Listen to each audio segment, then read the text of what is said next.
fait pour développer la société? Quels étaient tes curseurs quand tu voulais engager quelqu'un? Ça, c'était une question que je t'avais posée Ouais. en back-office et c'est comme ça que j'ai eu l'idée de t'interroger là-dessus.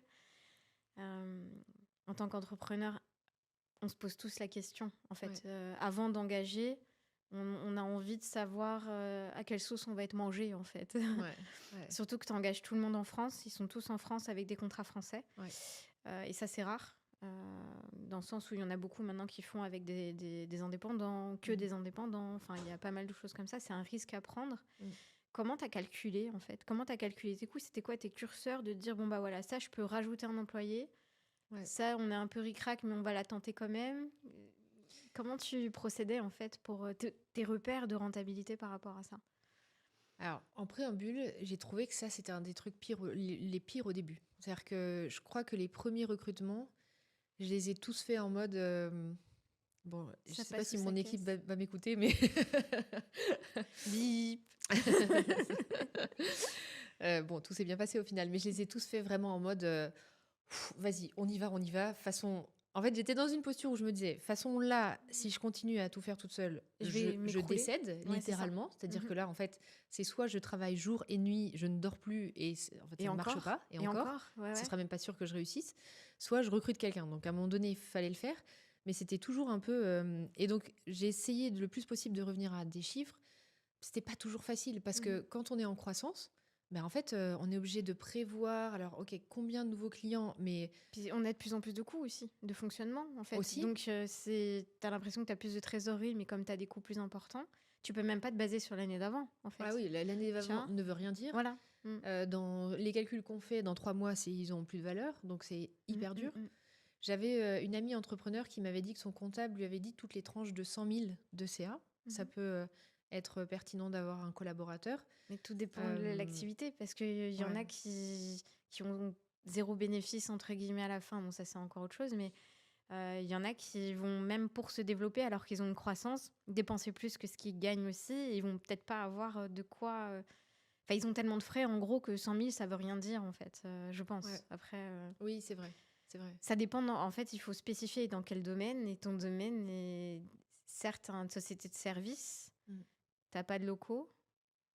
Euh, Ils travaillent tous en télétravail, c'est ça que tu m'avais Ouais, dit une ils fois, sont ouais. tous en télétravail. Tous en Ouais, télétravail. chez eux. Ouais. Ok. Et Et toi, ton curseur, tu me parles des 100 000 euros, c'était... ce que T'avais je quand même faisais, un en fait, repère, j'imagine, ouais. ouais. Ce que je faisais, c'est que je regardais au nombre de dossiers. C'est-à-dire qu'à un moment donné, je me suis dit, bon voilà, un poste à temps complet, chez J'affiche complet, c'est tant de dossiers. Mhm. Donc je calibrais la valeur d'un temps complet. Et ce que je faisais, mais je suis même pas sûre que ce soit la bonne méthode parce que ça mène vraiment à un épuisement assez rapidement, c'est que je prenais plus sur moi. Ouais. Et quand je commençais à avoir À être sous l'eau, un paf. tiers... Non. Bah ouais, c'est ça. Ouais, c'est presque Quand ça, j'avais la ouais. valeur d'un temps complet plus un tiers, par exemple, Mhm. je commençais à recruter quelqu'un. Mhm. Et donc j'ai démarré comme ça. Mais en fait, ça fait quand même de longs mois à être soi-même sous l'eau tout le temps, quoi. Mhm. Parce que c'est soi-même le pompier constamment. Mhm. En termes d'énergie, c'est un peu hardcore. Et ouais, Et je réfléchis si j'avais d'autres éléments, mais... est-ce que, par exemple, au niveau des tarifs, un jour, tu t'es peut-être aperçu que t'étais pas assez cher sur un domaine précis et que du coup, ça te mettait dedans et que... Ou à l'inverse, enfin, Alors ça, figure-toi qu'on est Tiens. toujours super nul sur ça. Hmm. Après, j'ai un souci déontologique aussi par rapport à ça, c'est que je veux pas que chez J'affiche complet, un jour, on traite les clients différemment. À la tête du client, oui, parce que Ouais, suivant s'il rentre et qu'il est abonné depuis longtemps, tu lui ouais, fais un prix, et puis tout d'un coup, comme tu dois changer tes prix sur quelque chose, lui, tu vas l'augmenter, donc tu te sens injuste parce qu'il est là depuis longtemps, et le nouveau, tu vas le mettre plus cher alors que l'autre était là depuis plus longtemps, quoi. Alors que c'est un ouais, nouveau client, entre guillemets, quoi. ouais, je vois ce que tu veux Ouais. dire. Et il y a, chez J'affiche complet, sur la partie prestation de service, on a une part en pourcentage aussi.